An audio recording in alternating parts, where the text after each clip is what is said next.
सच है तो दिखेगा।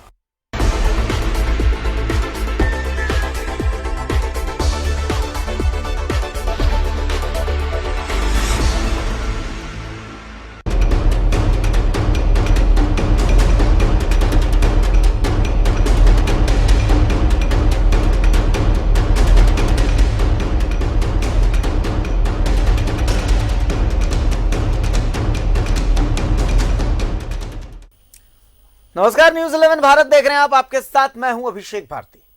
आज कृषि बिल, उस बिल को लेकर उपजे बवाल और उन बवालों को लेकर के झारखंड सरकार ने आज कुछ सवाल किए हैं। चर्चा आज इसी पर होगी।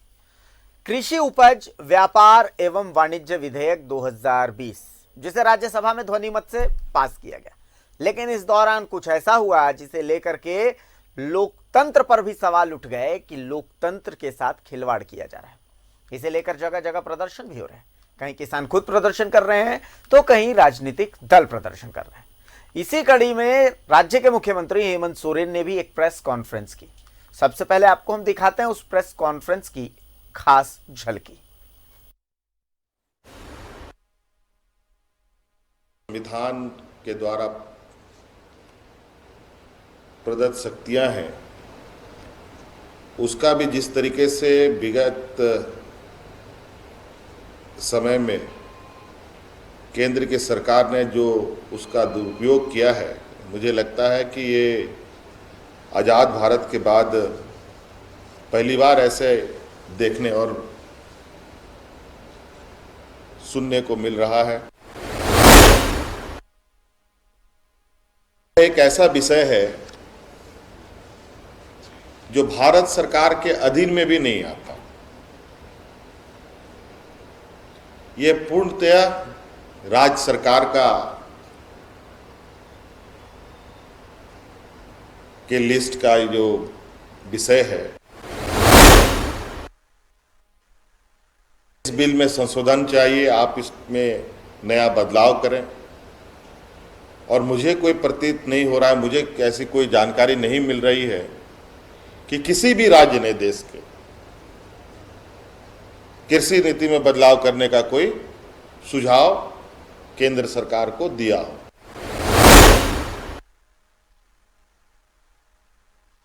कॉन्ट्रैक्ट फार्मिंग में किसानों की हित कितनी है, इसका कहीं कुछ अता पता नहीं। और मैं ये जानना चाहता हूं, किसी भी कंपनी ने अगर किसी किसान से कॉन्ट्रैक्ट किया और खुदा न खास्ता वो कॉन्ट्रैक्ट टूट गया, तो किसान को न्याय कहां मिलेगा? जूते चप्पल घिस जाएंगे और फिर किसानों को आत्महत्या करने के अलावा दूसरा कोई चारा नहीं।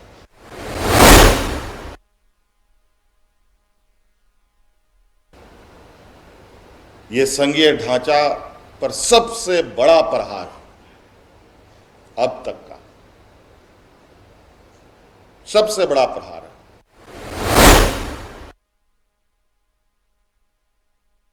स्पष्ट रूप से तानाशाही है, गुंडागर्दी है।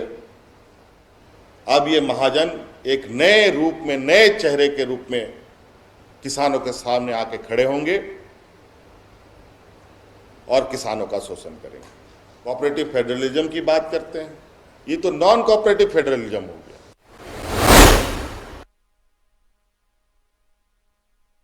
ये आने वाला समय में जिस तरीके से किसान सड़कों पर उतर रहे हैं, किसानों ने आत्महत्याएं भी प्रारंभ कर दी हैं,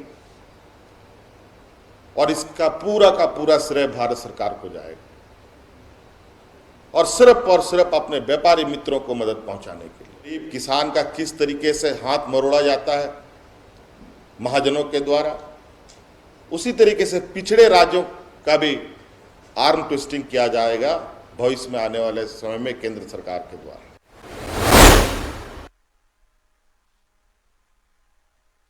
तैयार कर रही है और हम लोग इसमें लगभग 250 करोड़ रुपए का प्रावधान भी करने जा रहे हैं, ताकि वहां बिचौलियों की आवश्यकता ना पड़े किसानों को।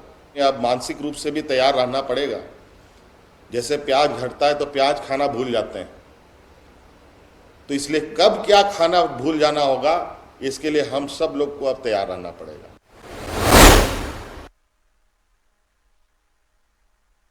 व्यवस्थाएं अराजकता की ओर बढ़ेगी तो निश्चित रूप से कहीं ना कहीं उलगुलान होगा, लोग सड़कों पर उतरेंगे।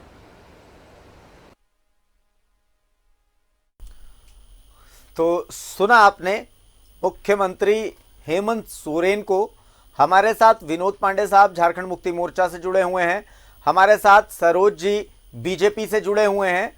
मुख्यमंत्री ने कहा कि व्यवस्थाएं जब अराजक हो जाती हैं तब उलगुलान होता है।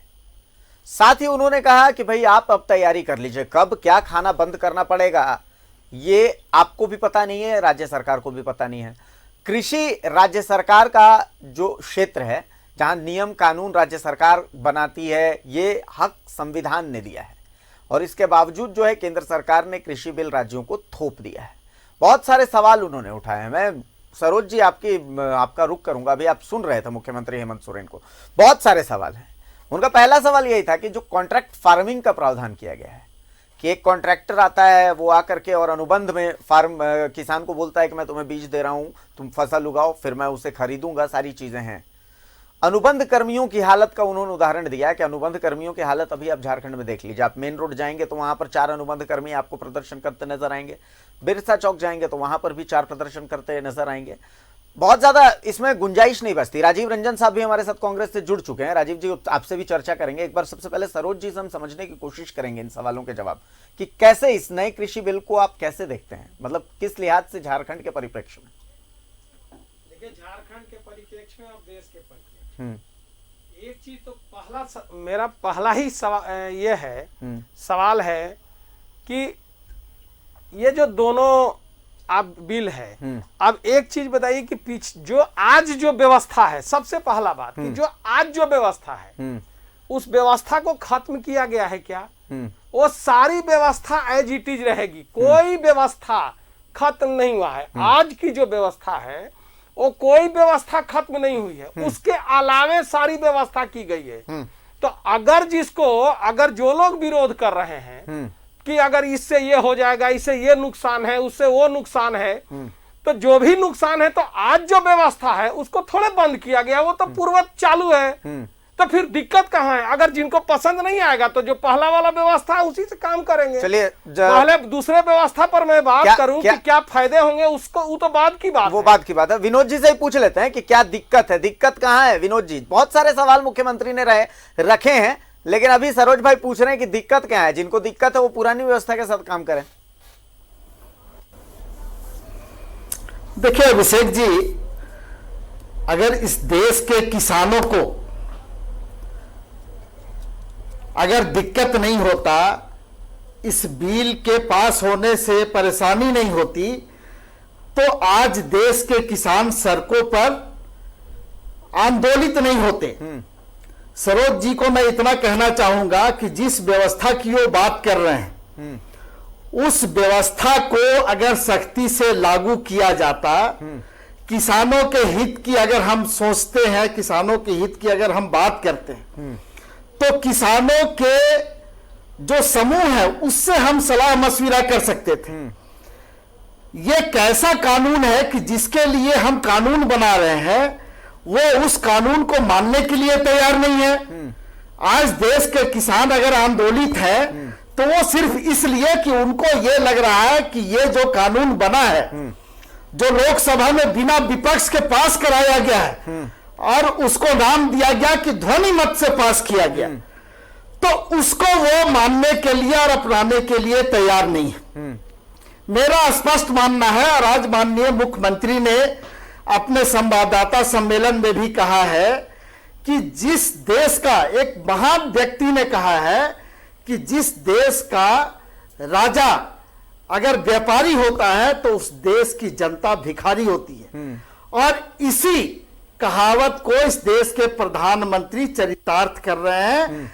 आज देश का किसान इस हालात में है कि वो अपनी खेती को सही ढंग से नहीं कर पा रहा है, उस खेती के उपज को सही ढंग से बेच नहीं पा रहा, उसका मूल्य नहीं मिल पा रहा है। और केंद्र की सरकार बिना राज्य सरकार के सहमति के उनके हित की बात कर रही है, जिस हित को वो मानने के लिए तैयार नहीं है। इसलिए केंद्र सरकार पूरी तरह से किसान विरोधी है और लाख कोशिश कर ले भारतीय जनता पार्टी के लोग समझाने का प्रयास कर ले, ये अपने व्यापारी मित्रों को खुश करने के लिए ये जो कॉन्ट्रैक्ट फार्मिंग है, इस शब्द का मतलब ही आप निकाल ले तो आपको समझ में आ जाएगा कि इस बिल का उद्देश्य क्या है और भारतीय जनता पार्टी की नीति और नियत में कितना खोट है। राजीव जी। जी अभिषेक जी, सबसे मुखर विरोध कांग्रेस का ही है इसे लेकर के, इस बिल को लेकर के। दिल्ली से लेकर के रांची तक एक पूरा प्लान तैयार किया गया है कि भाई हाँ इस तरीके से हमारा विरोध आगे जाएगा। आप लोग एक सिग्नेचर कैंपेन भी चलाने वाले हैं, 2 करोड़ सिग्नेचर राष्ट्रपति तक पहुंचाने का लक्ष्य है पूरे देश भर से। तो बहुत बड़ा चैलेंज है और सबसे मुखर है। आखिर किस बात का विरोध? अगर झारखंड के परिप्रेक्ष्य में देखें तो क्या विरोध है? देखिए, निश्चित रूप से आज देश का 62 करोड़ अन्नदाता और भाग्य विधाता, जिसने मोदी सरकार के गलत नीतियों के कारण जब गिरती हुई जीडीपी थी, तब आपने देखा कि सबसे बड़ा शेयर किसका था? एग्रीकल्चर का। आज उस पर जो एक सुनियोजित हमला करने का जो कुत्सित प्रयास माननीय मोदी जी के द्वारा किया जा रहा है, वैसे मोदी जी कसमें तो किसानों की खाते हैं, लेकिन दोस्ती हमेशा अपने पूंजीपति सवाल यह है कि वो प्रयास जिनसे आपको ऐतराज है, राजीव भाई, वो प्रयास जिनसे आपको ऐतराज है, किसानों पर क्या प्रयास हो रहा है, समझने की कोशिश ये कर रहे हैं।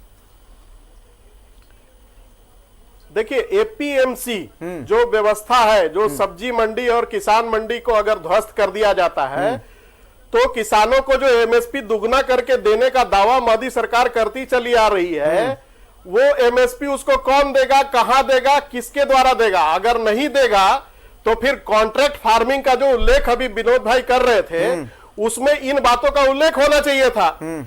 आप देखें कि बिहार में हमारे जो समीपवर्ती राज्य जहां चुनाव है, वहां 2006 में ही इस व्यवस्था को खत्म करने का जो प्रयास किया गया, जिसके कारण आज बिहार के किसानों की हालत जो है वो बद से बदतर हो गई है। तो कुल मिलाकर के ये कहा जा सकता है कि हमारा जो संशय, हम इनके किस बात पर विश्वास करें? इन्होंने कहा कि एक देश एक कर लाएंगे, आज जीएसटी का रोना रो रहे हैं कि हमारा कलेक्शन नहीं आ रहा है। कोई व्यवस्था और खास करके सुविधा के अनुसार ये बार बार संघीय ढांचे का उपयोग करते हैं, लेकिन जब कृषि जो है वो राज्य सरकार के कंकरेंट लिस्ट में आता है, तो फिर किस राज्य सरकार से इन्होंने चर्चा किया?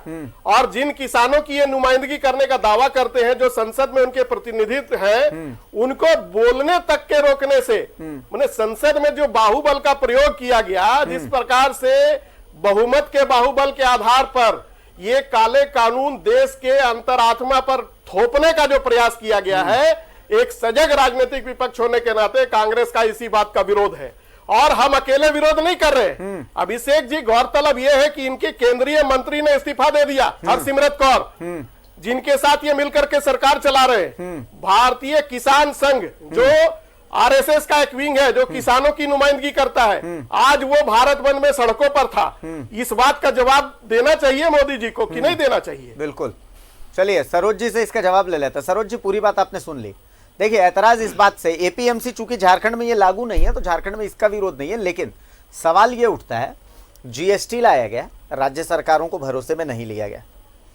इसके बाद फिर नए तरीका का शिक्षा नीति बताई गई कि न्यू एजुकेशन पॉलिसी है। लागू करने से पहले कम से कम राज्य सरकारों के साथ विचार करना चाहिए था कि भाई राज्य सरकारों को भरोसे में लिया जाना चाहिए था, नहीं लिया गया। इसके बाद अब कृषि बिल, कृषि जो क्षेत्र है, संविधान की, ये मेरे पास एक रिकॉर्ड है, ये कहता है कि संविधान की 7वीं अनुसूची में राज्य की सूची में 28वीं प्रविष्टि में साफ उल्लेख है कि कृषि जो है वो राज्य का अधिकार है। इसके बावजूद जो है कृषि को आपने कृषि नीति बनाई और उसे राज्यों पर थोप दिया गया। आपने इसको लेकर के भी चर्चा नहीं की, तो आखिर ऐसा क्यों? ये जो कम्युनिकेशन गैप है, ये आखिर क्यों? अब जरा सुन ले, राजीव भाई सुना रहे थे, मैं उन्हीं का पढ़ दे रहा हूँ। ये एमएसपी की बात कर रहे थे।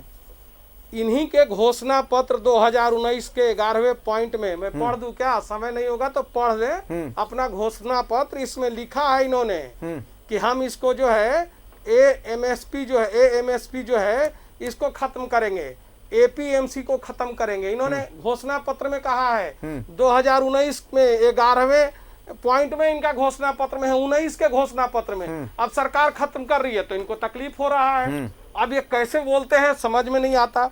दूसरी बात एक चीज कि ये आरोप लगा दिए मोदी जी पर, मोदी जी पे आरोप लगा दिए मोदी सरकार पर कि किसानों के अनदेखा कर रहे हैं। इनका जो है बजट 9 और 10 में इनका बजट कृषि का 12,000 करोड़ था। मोदी जी के समय 1,34,000 करोड़ बजट हो गया किसानों के लिए। 92,000 करोड़ रुपया केवल किसान सम्मान निधि के माध्यम से उनके खाते में डाले गए हैं, 92,000 करोड़ रुपए। इसके अलावा आत्मनिर्भर पैकेज भी 1 लाख करोड़ का है। इसके अलावा और किसानों के लिए इन्होंने 8 लाख करोड़ लोन का प्रावधान किया था किसानों के लिए, जो मोदी जी ने उसको 15 लाख करोड़ की व्यवस्था की है। ये इनके और मोदी जी के तुलना सरकार की तुलना मैं कर रहा हूं। और एमएसपी को 1.5 गुना उन्होंने किया। स्वामीनाथन कमेटी के रिपोर्ट के आधार पर एमएसपी को 1.5 गुना किया। और इन जो एमएसपी के लिए चिल्ला रहे हैं एमएसपी खत्म हो जाएगा, इन्होंने 3.5 लाख करोड़ का खरीद किया है और मोदी सरकार ने 7 लाख करोड़, लगभग दुगना इन्होंने जितने 5 साल में किया है। 14 से लेके ये 19 तक जो है 6 सालों में 7 लाख करोड़ एमएसपी से खाद्यान्न खरीद हुए हैं। सरोज भाई, ये आरोप लगाएंगे मोदी जी पर। बिल्कुल बिल्कुल ये आरोप लगाएंगे। इन्होंने क्या किया है किसानों के लिए? इन्होंने क्या किया? सुन तो लीजिए। हाँ बताइए। मुख्यमंत्री ने प्रेस कॉन्फ्रेंस की। इस प्रेस कॉन्फ्रेंस में एपीएमसी और एमएसपी का जिक्र नहीं था, झारखंड के लिए कतई नहीं था। सवाल यह है कि आप कृषि नीति लागू करते हैं, कृषि नीति में राज्य से चर्चा करने में क्या ऐतराज है? या सिर्फ कृषि नीति की बात नहीं करता, किसी की भी बात, जीएसटी की बात कीजिए, एजुकेशन पॉलिसी की बात कीजिए। कृषि तो राज्यों का क्षेत्राधिकार है। आप नीति बना देते हैं और राज्यों से आप चर्चा भी नहीं करते, आखिर ऐसा क्यों? देखिए, स्वामीनाथन कमेटी के रिपोर्ट के आधार पर ये जो बिल आया है और पास हुआ है, स्वामीनाथन कमेटी का रिपोर्ट जो है पूरे देश में चर्चा के बाद आया है, बिना चर्चा का नहीं आया है, बिना चर्चा का नहीं आया है। और सदन में राज्य के रिप्रेजेंटेटिव रहते हैं कि नहीं, लोकसभा विधानसभा में। और मुख्यमंत्री जी कह रहे हैं कि कॉन्ट्रैक्ट में ये हो जाएगा। कॉन्ट्रैक्ट उसको प्रावधान को तो पढ़िए ना। कॉन्ट्रैक्ट में किसानों को छूट है, जैसे सहायक पुलिसकर्मियों को। नहीं अब सहायक पुलिसकर्मियों को छोड़िए ना, जो बात हो रही है उस पर बात कर लीजिए ना। सहायक नहीं, आप कॉन्ट्रैक्ट की बात कर रहे हैं, आप कॉन्ट्रैक्ट की बात कर रहे हैं तो कॉन्ट्रैक्ट नहीं, उस पर भी चर्चा कर लेंगे। कॉन्ट्रैक्ट की बात कर रहे थे तो मैंने कॉन्ट्रैक्ट याद दिला दिया। नहीं, उस पर भी चर्चा हो जाएगी। आप एक कॉन्ट्रैक्ट में किसानों पर कोई पेनल्टी नहीं होगी। कॉन्ट्रैक्ट तोड़ने का उनको छूट है, वो कॉन्ट्रैक्ट से बाहर जाने में उनको कोई बाध्यता नहीं है। और बिल में तो ऐसा कहीं उल्लेख नहीं होगा, उसमें प्रावधान में बिल में ऐसा कहीं दिक्कत है बिल में। और अगर किसान को लगेगा कि हमको कॉन्ट्रैक्ट नहीं करना है, नुकसान हो रहा है, तो एमएसपी पे बेचेंगे। हुजूर, एमएसपी उस समय तक रहेगी तब ना। अब लीजिए, अब कौन भरोसा देगा? अब ट्रंप से भरोसा दिलवाएंगे कि मैडम भरोसा देंगी तबे ये लोग मानेंगे। जब देश के प्रधानमंत्री कह रहे हैं कि एमएसपी खत्म नहीं होगा, एमएसपी का रेट बढ़ा दिया है, अभी जो एमएसपी का दर भी बढ़ा दिया गया। आप देख रहे होंगे कि बिल पास होने के दूसरे दिन एमएसपी का जो दर है उसको भी बढ़ा दिया गया। अब खाद्य में प्रधानमंत्री का विनोद भाई आ रहे हूं आपके पास। विनोद जी आ रहा हूं मैं आपके पास। अभिषेक जी हाँ, आपके पास मैं आ रहा हूं। असल में भवन सिंह साहब भी हमारे साथ जुड़ चुके हैं, सीपीआईएम के नेता भी हैं और ट्रेड यूनियन के नेता भी हैं। नहीं, मैं हाँ बोलिए, चलिए बोलिए विनोद भाई, बोलिए। अभिषेक जी, मैं एक छोटा सा टिप्पणी, हाँ बोलिए। मैं एक छोटा सा टिप्पणी हाँ बोलिए। अभी सरोज जी ने कहा कि इस देश के प्रधानमंत्री की बातों पर लोगों को विश्वास नहीं है, तो ये जो उनका चरित्र है ये कैसे बना? इस देश के प्रधानमंत्री ने आज तक जितनी घोषणाएं की है, आप उन घोषणाओं को मत करिए। आप लोग को विश्वास नहीं, सरोज जी पूरा भरोसा है। बिल्कुल, एक बार अब भवन जी हाल के दिनों में एक बार आपका हृदय परिवर्तन, एक बार सुन लेते हैं, सुनिए एक बार राजीव जी, एक बार भवन सिंह जी हमारे साथ जुड़े हुए हैं, बातें बोलेंगे। एक बार आज देखिए, अगर झारखंड में सबसे मुखर प्रदर्शन है, अगर झारखंड में सबसे मुखर प्रदर्शन हुआ है तो या तो वाम दलों ने किया या कांग्रेस ने किया। भवन सिंह जी वाम दलों की तरफ से हमारे साथ बैठे हुए हैं। एक बार हम बात कर लेते हैं भवन सिंह जी। कृषि नीति, मुख्यमंत्री की प्रेस कॉन्फ्रेंस का साफ साफ कहना था कि भाई राज्यों को तो इसमें बातचीत की ही नहीं गई, और कृषि नीति क्या, जीएसटी लागू हुआ तब भी, नोटबंदी लागू हुई तब भी, आज एजुकेशन बिल जब लागू हुआ तब भी, न्यू एजुकेशन पॉलिसी जब लागू हुई तब भी, और अब ये कृषि नीति, किसी से कोई चर्चा नहीं। बहुत सारे सवाल हैं जो अनसुलझे हैं। आखिर विरोध कहां पर है भवन जी? सबसे बड़ी बात है ना कि ये जो नीति अभी लाया है, इस देश के अंदर में दो बड़ी बड़ी घटनाएं अभी तुरंत घटी। ये है, एक तरह से समझिए कि जनता के लिए, किसान के लिए और मजदूर के लिए ये त्रिशूल है। 3 वो उसका नुक्ता है। इंडस्ट्रियल बिल में भी आप देखेंगे कि 3 चीजों की हत्या की गई है, 3 बिलों की। इसके बाद किसान में भी देखेंगे 3 बिल है। ये मतलब त्रिशूल लेकर के पूरी जनता पर ही पड़ रहे हैं। सवाल है कि जब जनतंत्र में विश्वास हो और लोगों पर भरोसा हो तो आप जरूर जनतंत्र में विश्वास करके जनता से पूछेंगे, चाहे वो चीफ मिनिस्टर हो, बुद्धिजीवी हो, या आप जैसे पत्रकार हो, बड़े बड़े लेखक हैं, कॉलमनिस्ट हैं, कॉलम लिखते हैं, उन लोगों की बात नहीं सुननी है। तो जब नहीं सुननी है तब तो जो हो रहा है वो होगा। दूसरी बात, जहां तक बोल रहे थे, तो मेरा यह कहना है कि कांग्रेस ने जो पाप किया या पुण्य किया उसका फल हो रहा है। क्या आप उसको दिखा करके वही बतवा करते हैं? और हर जगह ये डिबेट में हमारे जो बीजेपी के साथी लोग हैं वो इसी डिबेट को उस पर ला देते हैं। तो ये सास पतोह की लड़ाई मत बनाइए इसको। आप अपनी बात को रखिए ना। वो उससे अगर वो पाप किया था तो हम उससे ज्यादा पाप करके दिखा रहे हैं, तो क्या ये पाप से पाप कटेगा या पुण्य उसको बढ़िया में बदलने से होगा? दिया है बढ़िया शासन चलाने के लिए, न कि आपको ये बहस करना कि न्यूज 11 ठीक है कि सहारा ठीक है कि सहारा वाला खूबसूरत है कि नहीं। इसका तो डिबेट नहीं है। डिबेट ये है कि आप अच्छे काम करेंगे तो आपको होगा। हाँ, ताली आपको मिलेगी। अच्छा काम करेंगे तो ताली आपको मिलेगी। और ताली नहीं मिल रही है तो हिंदुस्तान की सारी जनता बेवकूफ है और आपको सत्ता में दे दिया तो आप तानाशाह मत न बनिए। सत्ता में तो राजा जब बैठ जाता था ना तो जो अपनी फरमान चलाता था। आपके दिमाग में जो ओरिजिन है आपका हिंदुत्व और ये सब का जो एजेंडा, वो 3 एजेंडे आपके हैं, हिंदी हिंदी हिंदुस्तान कर करके और करना है। जहां तक ट्रंप की बात है तो ये तो आप कह रहे हैं ना, ये तो मैं इस डिबेट में कहना चाहता हूँ कि ट्रंप जो कहता है वही करते हैं। वाजपेयी जी थे जब कारगिल युद्ध हो रहा था, ट्रंप अमेरिका का राष्ट्रपति बोला, ट्रंप नहीं थे उस समय, उन्होंने बोला, आपने तुरंत सीज फायर कर दिया जबकि हिंदुस्तान चढ़ गया था। अभी आप दूसरे तरफ में हैं। जब ट्रंप को चाइना से लड़ाई है तो आप उस पर पढ़ करके कर रहे हैं। अरे एक बार लड़ लो ना साले को, देखा जाएगा उसमें हमारा क्या। विनोद जी, एक मिनट। मेरा कहना है कि किसान को किसी किसान ने आवाज उठाया, आपको मांग किया और मिनिमम सपोर्टिंग प्राइस को खत्म करने के लिए ही आढ़तियों के हाथ में चले जाए, ब्लैक मार्केटियर, होर्डिंग, ये तीनों चीजें। प्रधानमंत्री तो आके बोल रहे हैं कि मिनिमम सपोर्टिंग प्राइस हम कहां खत्म कर रहे हैं। प्रधानमंत्री खत्म करने से नहीं ना होता है। आप कह रहे हैं कि नहीं खत्म कर रहे हैं, लेकिन हालत क्या है? मैं तो किसान का बेटा हूँ, मेरे तो पिताजी भी नहीं है, माँ भी नहीं है, मेरा तो सब खेत लगा हुआ है, दे देते हैं, वो लोग करते हैं। अब उनको जब मेरा जमीन का सामान जो हमको तिहैया बटैया मिलता है, मैं तो किसान का बेटा हूँ, मेरे पास जमीन है और उपजाऊ जमीन है। मैं उस डिस्ट्रिक्ट का हूँ जो हंसपुरा दाऊदनगर में जो फर्टाइल सबसे बिहार का सबसे ज्यादा जमीन है, पर एकड़ भी ज्यादा पैदा करने वाला मैं किसान का बेटा हूँ। मैं किसान से मध्यम वर्ग से आता हूँ, किसान का बेटा। और आपके मुख्यमंत्री भी तारीफ कर रहे हैं इस बात की। तो हम जो जब जा रहे हैं तो वहां देख रहे हैं कि पैक्स बना है, पैक्स में खरीदने वाला गायब है और व्यापारी ले जा रहा है क्या बन 14 और 16 रुपए, 14 और 2 रुपया बोनस, ठीक है, 16 रुपया बिहार में। मैं बिहार की बात कर, ठीक है। अब उसमें खरीदने वाला धान की बात कर रहे हैं ना? हाँ, धान की बात, ठीक है। हम एक आइटम की बात। हाँ, ठीक है, ठीक है, ठीक है। तो खरीदने वाला क्या है? वो खरीद रहा है, वो पैक्स में पैसा नहीं आ रहा है सरकार का और वो किसान को जरूरत है तो 10 रुपये 12 रुपये बिका, 10 रुपये तक बिका, 9 रुपये 10 रुपये तक बिका। मतलब तो सब कुछ लागू रहेगा। भवन जी, तो इसी व्यवस्था को तो बदलने की बात है ना। कंक्लूड कर देते, 1 सेकंड नहीं लगेगा। ये वैसे ही है जिसके लिए बना है उसको जरूर देने के लिए हिडन एजेंडा है।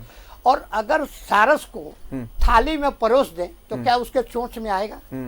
तो ये परोस तो रहे हैं, दूसरे बनाए हैं दूसरे के लिए, लेकिन मुंह पूछी आपको कर रहे हैं कि मिनिमम सपोर्टिंग प्राइस रहेगा। ब्लैक मार्केटिंग होर्डिंग इसमें बढ़ेगा, नो डाउट। आज आपके हम अच्छी पर बोल रहे हैं, मैंने जिंदगी के तजुर्बे से जो मुझे अर्थशास्त्र का ज्ञान है, एक मार्क्सिस्ट होने के नाते अर्थशास्त्र पर हम लोग ज्यादा ध्यान देते हैं और इकोनॉमिक थ्योरी पर ज्यादा ध्यान देते हैं। मार्क्सिज्म थ्योरी पर हम ध्यान देकर के आपको बोल रहे हैं। मुझे कोई से गिला शिकवा तो नहीं है, जो बीजेपी के लोग बैठे, कोई बैठे, किसी का भी बैठे, लेकिन जनता को क्या चाहिए? जनता को रिलीफ चाहिए, रिलीफ चाहिए। चलिए एक बार विनोद जी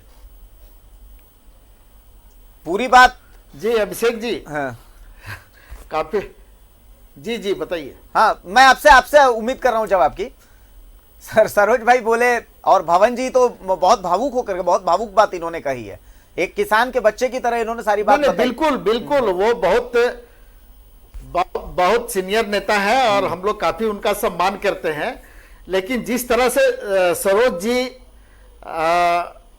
इस देश के प्रधानमंत्री का बखान कर रहे हैं, उनके कुछ शब्दों को वो सामने रखने का प्रयास कर रहे हैं, इसलिए मैंने कहा था कि अभी हाल के दिनों में ही सरोज भाई ने हृदय परिवर्तन किया है, तो ये बातें लाजमी है कि उनके तरफ से आएंगी। लेकिन सच्चाई तो यह है अभिषेक जी कि जिस आत्मनिर्भर भारत की बात इस देश के प्रधानमंत्री कर रहे हैं, आप कल्पना कीजिए कि इस देश में अगर किसान आत्मनिर्भर नहीं है, किसान सुरक्षित नहीं है, किसान खुश नहीं है, तो यह देश आत्मनिर्भर बनेगा कैसे? किस आत्मनिर्भर देश की हम बात कर रहे हैं? आप सिर्फ कुछ व्यापारी मित्रों को खुश करके उनको आत्मनिर्भर बना करके और आप देश को आत्मनिर्भर समझ रहे हैं, तो ये भूल है इस देश के प्रधानमंत्री का और भारतीय जनता पार्टी का।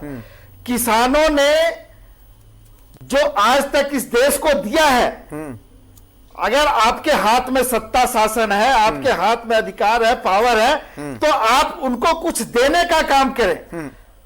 जिस तरह से अभी भवन सिंह जी ने बहुत अच्छी बातें कही कि थाली में हम परोस दिए और सारस को चोट से उठाना है, वो कैसे संभव है?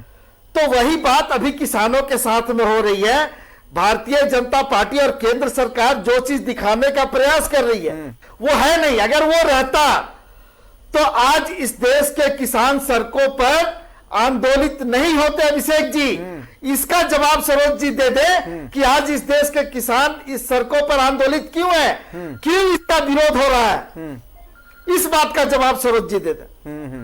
सरोज जी देखिए, विनोद भाई भी बोले और यहाँ पर भवन जी बोले, भवन जी भी, अभी राजीव जी से तो मैंने जवाब ही नहीं लिया है। मैं बातें सुना, हमने तो पूरा गिनाया कि यूपीए के, भवन जी ने कहा कि वो भी वैसे थे, आप भी वैसे, तो हम तो कहा कि यूपीए के शासन काल में क्या क्या हुआ, मोदी जी ने क्या क्या किया। अरे यूपीए ने क्या किया? यूपीए का छोड़ दीजिए, वही कह रहे हैं, यूपीए तो भवन जी यूपीए का छोड़ दीजिए, आप क्या कर रहे हैं? यूपीए का करम है ना, देखिए ना, यूपीए विपक्ष में बैठा है। एक मिनट सुन लिया जाए ना। मैं क्या कह रहा हूँ सुनिए, पिछले दिनों क्या हुआ, मोदी जी ने किसानों के लिए क्या क्या किया, वो सारा हमने गिना दिया। अभी तक विनोद जी या भवन जी किसी ने भी आप इस बिल का कि व्यापारियों को फायदा पहुंचाने के लिए, कोई कह रहा है आपका तो एजेंडे यही है, अरे हमको अभी तक ये तो बताइए ना कि इस बिल से नुकसान क्या है, तो उस पर चर्चा हो ना। हम तो आपसे पूछ रहे हैं, आप ही तो हम तो उसके फायदे गिना दिया। देखिए मैं पूरा तो सवाल देखिए मैं हाथ से नुकसान- लिख करके पूरा सवाल लेके बैठा हूँ, आप मुझे जवाब दे दीजिए। हाँ, तो बताइए। मुख्यमंत्री ने पूछा कि सिर्फ एक राज्यों को सवाल। इस नीति को लागू करने से पहले भरोसे में क्यों नहीं लिया गया? हाँ, ठीक है। ठीक है, ठीक है। क्या इससे पहले राज्यों से चर्चा की गई? क्या किसी बीजेपी शासित ठीक है। राज्य, सुन तो लीजिए, हाँ। क्या किसी बीजेपी शासित राज्य से भी ऐसा सवाल आया था कि भाई उन्हें कृषि नीति में बदलाव चाहिए? क्या लोकसभा में लाने से पहले 2/3 सांसदों से कम ये राय ली गई कि भाई हाँ, हम नई कृषि नीति में बदलाव करें, कृषि नीति हम लेकर के आ रहे हैं? क्या आपने संघीय ढांचे का उल्लंघन नहीं किया है? मुझे जवाब दे दीजिए इसका। सुन लीजिए ना, जवाब दे भी चुके हैं, फिर दे रहे हैं। फिर से दे दीजिए। हाँ, फिर से दे रहे हैं। एक चीज बताइए कि राज्य से पूछना, क्या राज्य के जो सांसद हैं वहां वो प्रतिनिधि नहीं है क्या राज्य के? तो सांसद से पूछा आपने? हाँ, तो पार्लियामेंट में बिल आया ना, और रहा सवाल, सुन लीजिए पहले, पार्लियामेंट में बिल आया ना, राज्यसभा वाला वहीं बात, से ना, आप राज्यसभा कहीं की से बात कर लोकसभा, रहे हैं। अरे भाई लोकसभा विधानसभा दोनों में आया होगा बिल ना। विधानसभा में कहां से आएगा? नहीं सॉरी, लोकसभा और राज्यसभा। राज्यसभा में तो क्या हुआ आपने देखा ना? राज्यसभा में क्या हुआ तो आपने देखा ना? सुनिए ना, पहले सुन तो लीजिए ना बात को।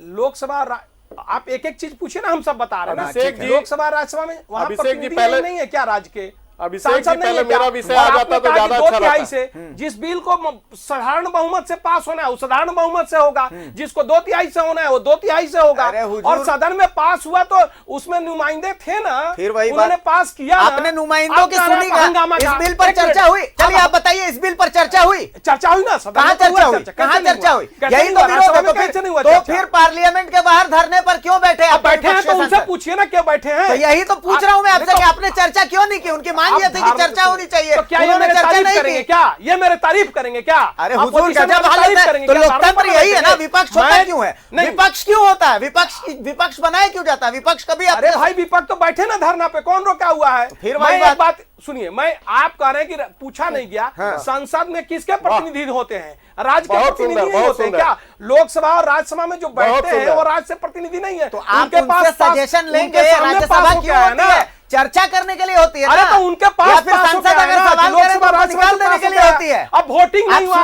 ये कहते हैं वोटिंग नहीं हुआ, ध्वनि मत सही समझो, बात आपको है, रखना सही चाहिए बात है, था। वोटिंग नहीं हुई है। उसका प्रावधान है, कहना अरे चाहिए कि हुजूर, वोटिंग कराइए। मेरी बात खुद अच्छा वोटिंग सुनिए, नहीं मेरी कराए। बात अच्छा मेरी बात सुनिए। आपके खुद के सरकार की मंत्री इस्तीफा दे देती है, फिर भी आपको नहीं लगा कि इस पर चर्चा होनी चाहिए? राजीव जी कुछ बोलना चाह रहे हैं, बोलिए राजीव जी। देखिए, अगर ये चुप हो जाए, पहले तो इनकी भावना जो इन्होंने व्यक्त कर दी आक्रोश में, उसके लिए मैं इनको साधुवाद देना चाहता हूं कि हम लोग यही बोल रहे हैं हाँ हाँ कि वही ये बोलिएगा, बिल पर परिस्थिति थोड़े के बोलिएगा। अनुसार अपने बयानों को बदलने वाले लोग हैं। हाँ बिल पर आप थोड़े बोलिएगा, उसी पर परिस्थिति के बोलिएगा। अनुसार अपने बयानों को बदलने वाले लोग पहले हैं। 19 में जो आपका एजेंडा जो रखे हैं ना कि खत्म करेंगे, उस पर क्या कहना है? हमारा बताइए। छोड़िए भाई, ना, आ 19 रहा में हूं, क्या आ बोले रहा तो हूं, इसीलिए तो सरोज विपक्ष जी, में। धैर्य लेकिन रखिए, आप धैर्य घोषणा पत्र रखिए। में कहते हैं कि आप हम सदन में क्या बोलने बोले दीजिए, यहाँ बोलने आप दीजिए। यहाँ से बात कर रहे हैं, 24 में सदन पूछा में ही नहीं बोलने जनता दीजिए, आपसे। यहाँ बोलने दीजिए। हाँ। जनता का नुमाइंदा ही ना लोकसभा में बैठता है। ये देखिए, बार बार अगर राजीव हम जी, एक इंटेलेक्चुअल डिबेट में बैठे हैं, सदन को तो राजीव जी, हाँ। राजीव जी, मैं आपको डिस्टर्ब नहीं करूंगा। सरोज जी को थोड़ा पानी पिला देता हूं ठंडा, एक छोटा सा ब्रेक लेता हूं, वापस आऊंगा तो मैं आपसे चर्चा करूंगा, आपकी पूरी बात सुनूंगा। सरोज जी को एक ठंडा पानी पिलाइए भाई, एक छोटा सा ब्रेक ले रहे हैं, एक छोटा सा ब्रेक लीजिए।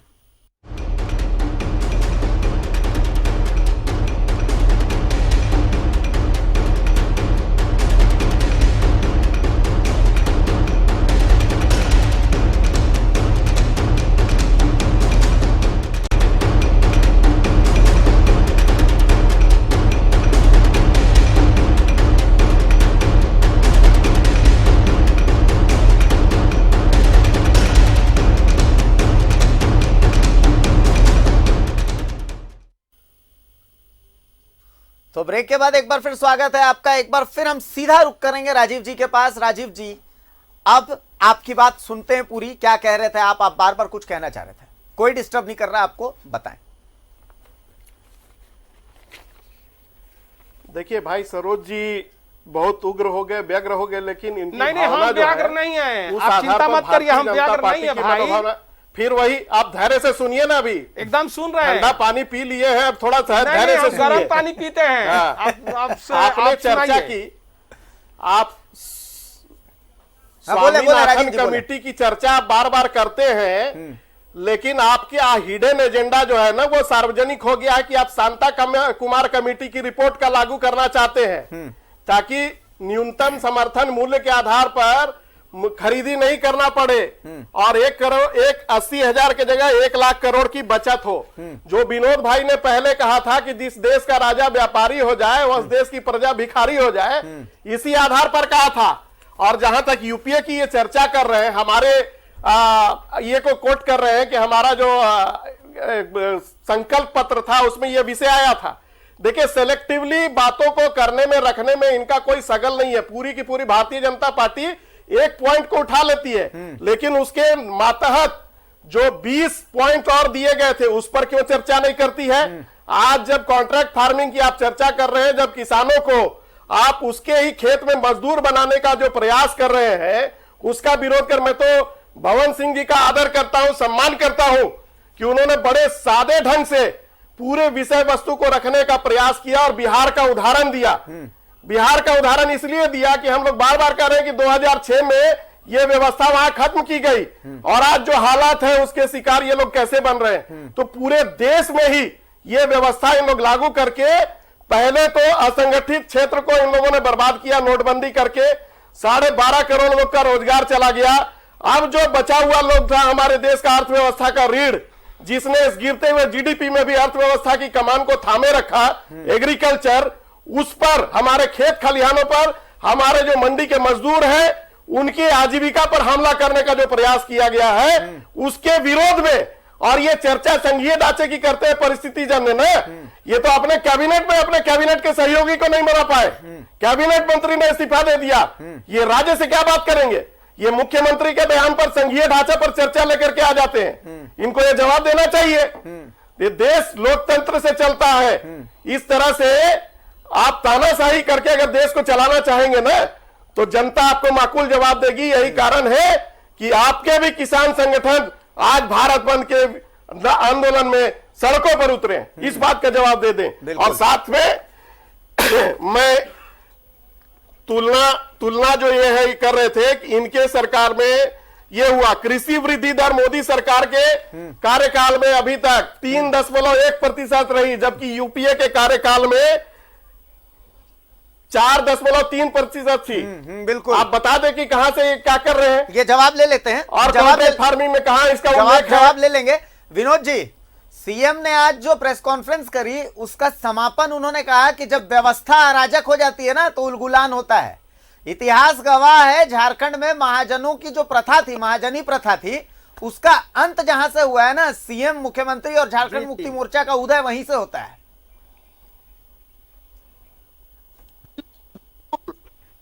आप बता दो कि गुरुजी, जब गुरुजी के पिता की हत्या हुई उसके बाद गुरुजी ने महाजनी प्रथा के खिलाफ आंदोलन चलाया। महाजनी प्रथा के खिलाफ वो लड़ते रहे, लोगों को उनके अधिकार को दिलाने के लिए लड़ते रहे और लोग उनसे जुड़ते चले। राज्य में लगभग महाजनी प्रथा को खत्म किया गया। लेकिन दुर्भाग्य है हम लोग का, इस देश का, कि इस देश के प्रधानमंत्री और भारतीय जनता पार्टी के लोग आज फिर से उस प्रथा की ओर इस देश के लोगों को ले जाने का प्रयास कर रहे हैं। इसका की विरोध आज जनता सड़कों पर उतर के, किसान सड़कों पर उतर करके, मजदूर सड़कों पर उतरे हुए हैं और इसका विरोध कर रहे हैं। लेकिन उसके बावजूद भी भारतीय जनता पार्टी को इससे फर्क नहीं पड़ता है। उनके सहयोगी दल की जो सरकार में मंत्री हैं उन्होंने इस्तीफा दे दिया। लेकिन उसके बावजूद भी केंद्र सरकार को यह नहीं लगता है कि बिल में कोई कमी है और किसान इसको मानने के लिए मजबूर नहीं है। आज स्थिति ऐसी है, मैं 1-2 सवाल ही भारतीय जनता पार्टी के जो प्रवक्ता है सरोज जी उनसे पूछना चाहूंगा कि ये कॉन्ट्रैक्ट फार्मिंग क्या है। दूसरी बात कि उस नेत्री ने जो केंद्र में मंत्री थी उन्होंने इस्तीफा क्यों दिया इस बिल के विरोध में। तीसरी बात कि आज किसान सड़कों पर क्यों आंदोलित है।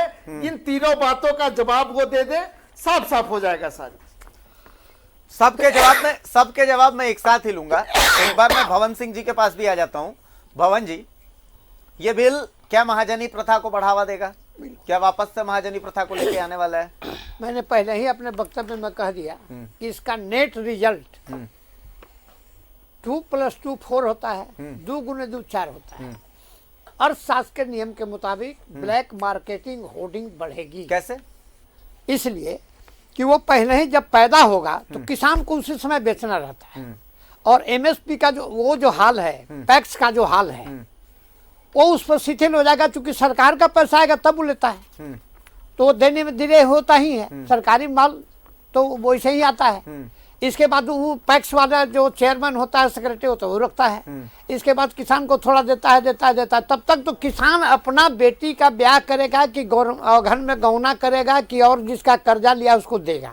यही परिस्थिति आती है। और बिहार में प्रैक्टिकली मैं आपको बता रहा हूँ, जो संपन्न परिवार हैं, जिनके पास ज्यादा धन है, जैसे मान लीजिए कि हम यहाँ नौकरी करते हैं, हम 2 भाई नौकरी। अच्छा भवन जी, आपकी बात सुनिए, आपकी पूरी बात सुनूंगा मैं। विनोद जी को कहीं निकलना है। विनोद जी का बहुत बहुत शुक्रिया कि वो हमारे साथ जुड़े हैं। बहुत बहुत शुक्रिया विनोद भाई आपका कि आप जुड़े हैं।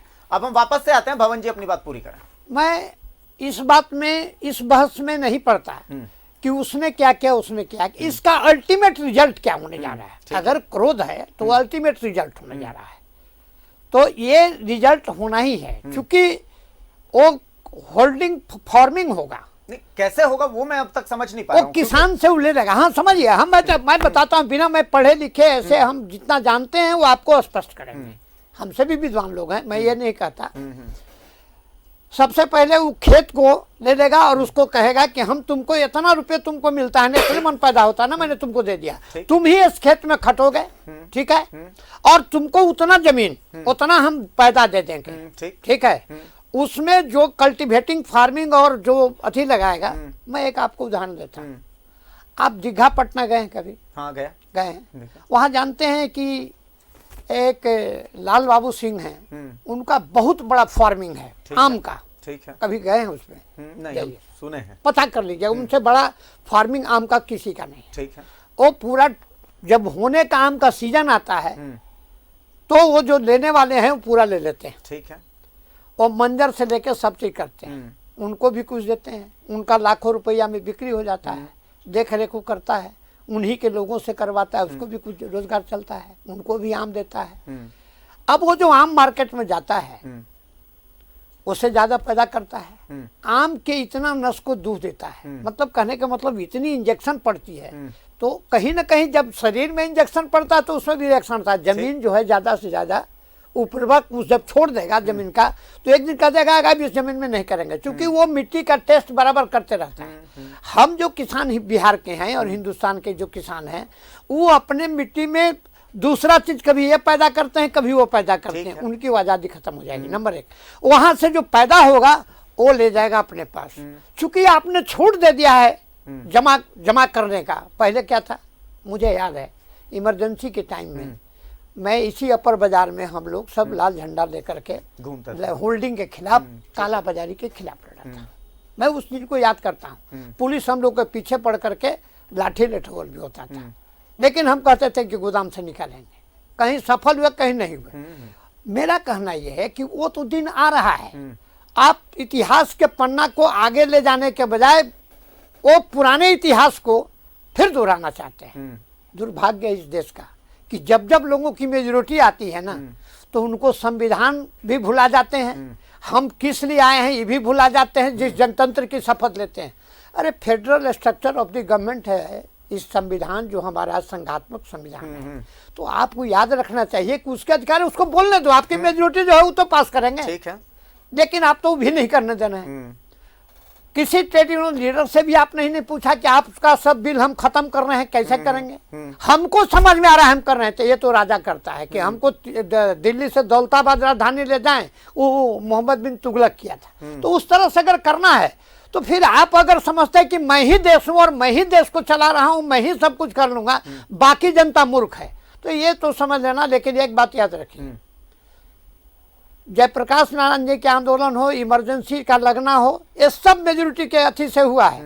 और जब पराक्रम बढ़ जाता है तो किसी के प्रति लोग मुखातिब होते हैं। इस देश जनतांत्रिक रहेगा है, चाहे इसके कितनों चेंज कीजिएगा, आंदोलन इतनी बड़ी उठेगी कि वो आपको फिर बीजेपी कहने नहीं देगा। जनता मैं याद कराता हूँ, यही कांग्रेसी लोगों को दौड़ा दौड़ा करके जो खादी दिखाई देते थे मारता था। भाई मेरे, आप देश के नागरिक हो, मेरे भाई हो, किसी के संतान हो, अरे जरा देश के लिए भी सोचो। देश के लिए केवल उनको जवाब ले लेते हैं, नीचे से फिटिंग नहीं कहने का मतलब कि आप भी हैं। इतने देखिए, सबकी बात सुन ली, सरोज जी ने किसी को डिस्टर्ब नहीं किया, आप सबका जवाब ले लेते हैं। राजीव रंजन जी का ये कहना है कि भाई आपने जो पॉइंट उठाए उसके साथ और भी पॉइंट्स थे, आपने उनको क्यों नहीं उठाया, पहली चीज। दूसरी चीज कि कांग्रेस का, यूपीए का जिसका आप बात कर रहे हैं शासनकाल का, तो उस समय कृषि विकास दर 4.1% थी, आपके समय में 3.1 है, आपकी कम है। विनोद पांडे जाते जाते सवाल पूछ गए कि आप सिर्फ इतना जवाब दे दीजिए कि कॉन्ट्रैक्ट फार्मिंग से हासिल क्या होगा।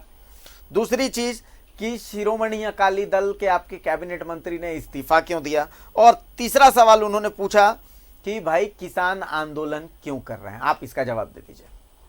अब इनका वृद्धि दर और विकास दर ये अपना कागज में रखें, हम एक और चीज दिखाते हैं। ये जो है ये 1.25 लाख मीट्रिक टन कांग्रेस के शासन में ये 4 साल में दाल की खरीद हुई है और मोदी जी के कार्यकाल में 76 लाख मीट्रिक टन, उसका कोई तुलना नहीं, कहाँ 1.25 लाख टन और कहाँ 76 लाख मीट्रिक टन। और एमएसपी से जो ये एमएसपी की बात कर रहे हैं, एमएसपी की बात कर रहे हैं, खरीद हुआ, कहाँ इनका विकास दर था। और सुनिए, और इनका समर्थन मूल्य जो था उस समय देने की इन लोगों की आदत रही है, पूरे देश में इनको दाल ही नजर आ रहा है। 500 रुपए मोदी जी के समय है। अगर इतने ही लोग किसान के हितैषी होते तो पिछले कार्यकाल से लेकर के अब तक कितने किसानों ने आत्महत्या की है। अब सुन लीजिए ना, आत्महत्या आपके समय में जवाब दे दीजिए ना सरोज बाबू के समय में कि किसानों ने आत्महत्या क्यों की, कोई लूटने वाला नहीं किसानों है, ने आत्महत्या इतने बड़े तादाद में क्यों की। अब भाषण, और बिहार में राजीव भगवान सिंह जी राजीव जी एक बार सुन लीजिए, एक बार सुन लीजिए। सरोज भाई आंकड़े लेकर के आए। अरे और भी कई सवाल हैं। हाँ बोलिए सरोज भाई बोलिए। आप सुनिए, हाँ बोलिए। इतना देर से सीनियर हैं, हम नहीं बोलेंगे, इतना देर से जो बातें कर रहे हैं, ऐसा करिए वैसा हो जाएगा लोग। अरे मोदी जी 14 से लेकर 19 तक सरकार में रहे, आप सब लोग रोड में घूमे, ये गलत कर दिया, ये तानाशाह कर रहे, वो तानाशाह कर रहे। जनता ने 302 सीट से जिता के भेजा काम के आधार पे, और अभी 1 साल हुआ है, काम कर रहे हैं। और सुनिए, और उस समय भी आप कह रहे थे देश बर्बाद हो गया, बिक गया, नोटबंदी में बर्बाद हो गया। जनता ने 302 सीट से समर्थन करके जिताया, क्योंकि जनता के लिए काम किए। उस समय तो आप भी झंडा ढो रहे थे। नहीं सुनिए ना, झंडा ढो रहे, जरा सुन लीजिए ना, झंडा ढो रहे थे इसीलिए आप सही झंडा ढो रहे हैं। और सुनिए, नहीं आपके बात हम कर रहे हैं, जो हम वहां पैनल में रहते तो हम, अरे सुन लीजिए ना, कॉन्ट्रैक्ट फार्मिंग की बार बार बात आ रही है। सीनियर हैं, ये भी बोल रहे थे बार बार, किसान का ऐसा हो जाएगा, किसान का वैसा हो जाएगा। कॉन्ट्रैक्ट फार्मिंग का पहले समझिए कि जमीन लीज नहीं हो सकता है, उसमें जरा पढ़िए तो, बिना पढ़े आप बताइए। अरे तो आप बताइए ना, आप पढ़ के आप बताइए। सवाल करने वाले बिना पढ़े सवाल कर रहे हैं, आप तो बता दीजिए, आप पढ़ के आए, आप बताइए। सुनिए, लीज अलग चीज है, कॉन्ट्रैक्ट फार्मिंग अलग चीज है। जमीन का लीज नहीं हो सकता, लीज नहीं है, कॉन्ट्रैक्ट फार्मिंग अलग चीज है। मैंने आपको अपना घर कॉन्ट्रैक्ट कर चीज है, बिल आया उस पे चर्चा कर रहे थे। डिफिनेशन मत बताइए, आप बताइए ना। अरे आप बताइए तो, लीज और डिफरेंट आप कॉन्ट्रैक्ट बोलिए तो, आप बताइए, आप मुझे समझाइए कॉन्ट्रैक्ट फार्मिंग क्या है। मैं वही तो समझना दीजिए पहले, उसके बाद हम आपसे पूछ रहे हैं। अरे आप बताइए सरोज भाई, मैं तो तुमको पूछना बता चाह रहा हूँ। तो बता रहे हैं, बताइए। तो सुन लीजिए, क्या है कॉन्ट्रैक्ट फार्मिंग, आप जो मुझे बताइए। विषय वो उठाए हैं उसको तो सुनिएगा। अरे हुजूर, लीज मैं पर तो मत आपसे जाइए, बोल रहा हूँ, लीज जमीन क्या लगा? आपको बोल तो रहा हूँ, बोलिए ना। हाँ बोलिए। ये कह रहे हैं जमीन उसका हो जाएगा, जमीन उसका हो जाएगा। इन्होंने कभी नहीं कहा जमीन उसका हो जाएगा। कह तो रहे हैं कि जमीन पर का अधिकार हो जाएगा, देखिए, मजदूर बन कर हमारे एक एक वर्ड को मैंने कहा कि वही खटवाएगा और ले जाएगा सामान हो जाएंगे, उनका चलिए ये बात हो जाएगा। अगर ये बात आपको नहीं आता है, दिमाग में छोटा सा हिस्सा लेकर और बोल रहे हैं आलू से सुनिए, सोना निकल जाएगा। आप हमारे बात कर साथ रहे हैं, इन्होंने ऐसा कभी अगर नहीं कहा। मेरे साथ आप बहस करते हैं तो मैं बहुत संजीदगी से बात करता हूँ। आज जो सच है वही मैं नहीं, बोलूँ। इन्होंने ऐसा नहीं कहा।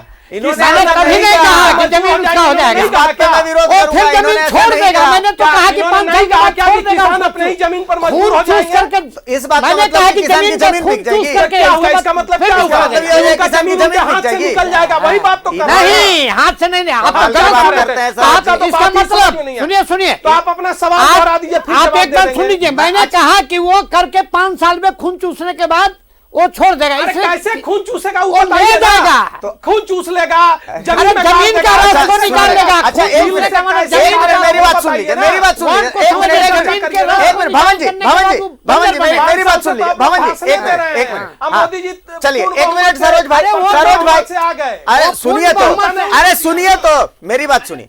भवन जी, एक मिनट सुनिए मेरी बात। सरोज जी सिर्फ इतना बता दे मुझे अभी समझा दे कॉन्ट्रैक्ट फार्मिंग क्या है। मुझे ये समझा दे ना कॉन्ट्रैक्ट फार्मिंग क्या है। चलिए मत बोल, भवन जी डिस्टर्ब नहीं करेंगे। राजीव जी आपसे रिक्वेस्ट है डिस्टर्ब। सरोज जी अभी समझाएंगे कॉन्ट्रैक्ट फार्मिंग है क्या। चलिए किसको बताइए। बहुमत देता नहीं है, भवन उसी जी को ऐठन प्लीज निकालता प्लीज है, प्लीज निकलेगा ऐठन। भवन जी भवन जी आपसे रिक्वेस्ट है, भवन जी आपसे रिक्वेस्ट है। ठीक है। चलिए सरोज जी बताएंगे कॉन्ट्रैक्ट फार्मिंग क्या है।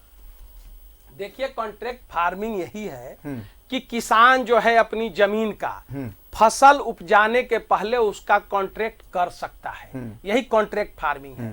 और कि उसका कीमत तय कर सकता है कि जब मेरा फसल जब होगा तो हम इसको 20 रुपए देंगे कि 50 रुपए देंगे कि 100 रुपए देंगे, वो अपना कॉन्ट्रैक्ट करेगा। कॉन्ट्रैक्ट के करने के अलावा 2-3 उसमें और प्रावधान है जिसको समझ लीजिए। पहला ये कि जमीन लीज नहीं होगा किसी कीमत पे। जमीन का मालिकाना अधिकार, जमीन का खरीद बिक्री नहीं होगा, वो उसमें प्रावधान है। ठीक है।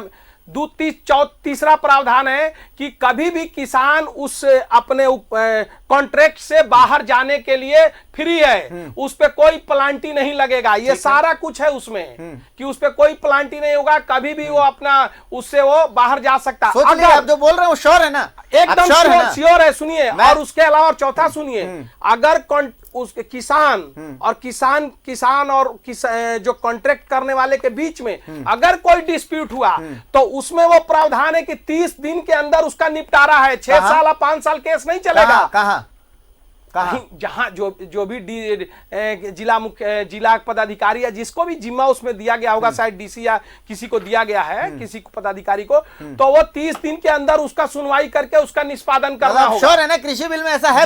जी, जितना बता रहे हो सब कुछ है, मैं बता रहा हूं, सब कुछ है वो। और उस 30 दिन के अंदर निष्पादन करना होगा। 6 महीना और 5 साल केस नहीं चलेगा डिस्प्यूट का। ये सारे कई प्रावधान है जो प्रावधान है जी। अब मैं एक सवाल कर दूं, आप इजाजत दे कर दूं? क्या होता है मैं बता रहा हूं। एक सवाल सिर्फ मैं छोटा सा सवाल कर रहा हूं। उदाहरण ये सवाल प्रेस कॉन्फ्रेंस में मुख्यमंत्री ने किया, अब मैं कर रहा हूं आपसे। ठीक है, मंगरा मुंडा है, मेरे गांव का एक छोटा सा खेतीहर है। ठीक है, आप मान लेते हैं कि आप एक बड़े बिजनेसमैन हैं, मंगरा से आप पे कॉन्ट्रैक्ट हुआ। ठीक है, डिस्प्यूट हो गया 6 महीने के बाद, मंगरा ने कहा कि ठीक है अब मैं आपके यहाँ आपका नहीं करूंगा। ठीक है, मानते हैं। तो 6 महीने के बाद जब आपने पैसे दे दिए हैं, उसने जमीन में वो फसल लगा दी है, सारी चीजें उसने कर ली हैं, उसके बाद ये डिस्प्यूट हो जाता है, तो मंगरा को उसके बाद क्या करना चाहिए? तो जाएगा ना, डिस्प्यूट जहां होना है, जो अधिकारी तय है उसके यहाँ जाएगा मामला। ठीक है, और 30 दिन के अंदर उसका फैसला होना है। वही तो है प्रावधान उसमें। अब मैं बोलता हूँ, वही तो प्रावधान है, वही तो बता रहा हूँ। भवन जी मैं कंट्रैक्ट में क्या होता है मैं बता रहा हूँ। आप जानते हैं कि हम तो ट्रेड यूनियन के लीडर हैं। ठीक है, कॉन्ट्रैक्ट में लिए जाते हैं लोग, काम खत्म हो गया, आप चले जाइए। उसी तरह से जमीन का होगा कि हम 5 सालों तक इस पर अमुक चीज की खेती करेंगे। ठीक है, आप भी उसमें खटना कोई हर्जा नहीं है। ठीक है, यहाँ तक समझ गए? अब जब ब्रीच ऑफ कॉन्ट्रैक्ट का कोई सवाल जरा सा सुन लिया जाए सर, जरा सुन लीजिए। आप जो कह रहे हो गलत है, हमको कहना दीजिए ना। हम 5 साल इस पे खेती करेंगे, सो नहीं। अरे सुनिए ना, बेचने का, अरे हम आ रहे हैं। तो अरे भाई देखिए, दूसरी बात आप सुनिए, आपके टाइम में नहीं बोला, सुनिए नहीं होगा, मेरे को सुनिए, हम समझाने के लिए बोल रहे हैं, होगा क्या देखिए, आप लोग अपनी आदत से, अगर हम आपने नहीं बोले हैं तो मत बोलिए, नहीं तो हम भी डिस्टर्ब करते हैं। हम दिन भर हल्ले करते हैं। तब तक समझ नहीं पाया आप जो परिभाषा बता रहे हैं और जो महाजनी प्रथा थी, मेरे को उसमें बहुत ज्यादा अंतर सुनिए ना, पहले मैं बताता हूँ ना। बताइए ना, आप महाजनी प्रथा मैंने अंतर, हमको अंत तक जाने दीजिए। मैंने इसीलिए कहा, मैं थोड़ा सा उदाहरण के साथ आ रहा हूँ। मैं अपने जिंदगी का तजुर्बे, अपने पास वक्त, भवन जी वक्त हमारे पास बहुत कम है, जो प्रावधान है हमारे पास वही प्रावधान है। तजुर्बा पर क्या बोल रहे हैं? कॉन्ट्रैक्ट के माने दुनिया में एक ही होता है, किसी से कोई चीज लेने का मतलब वो उसका हो जाएगा। जो ये लीज पर बोलना है गलत बोलना है। कॉन्ट्रैक्ट का माने होता है कि आप हमारे आए, हमको ये चीज देना था, इतना इतना में पैसा में देना था, हम उसको पूरा आपको कर दिया।